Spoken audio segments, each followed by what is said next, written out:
अस्सलाम वालेकुम, मैं हूं आपका मेज़बान लियाकत राजपूत। नाज़रीन, आज बड़ी एक अफसोसनाक ख़बर आपके साथ शेयर करना चाहता हूं कि आखिर सियासतदानों के साथ इस तरह के रवैये क्यों हो रहे हैं। ये नामुनासिब रवैया जो आज देखने में आया पंजाब पुलिस का साबिक़ वफाकी वज़ीर और इस्तेहकाम पाकिस्तान के रहनुमा और साबिक़ जो मरकज़ी रहनुमा थे PTI के फवाद चौधरी के साथ।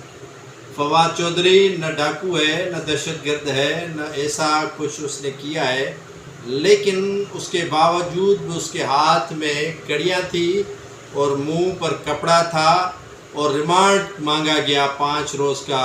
खैर, वो रिमांड तो मांगना पुलिस का काम है और रिमांड देना और न देना अदालत का काम है, लेकिन ये जो रवैया उसके साथ रखा गया ये यकीनन एक काबिल अफसोसनाक रवैया है। ये एक सियासतदान के साथ रवैया ऐसा कि वो शायद कोई बड़ा टेररिस्ट उन्होंने पकड़ा हो।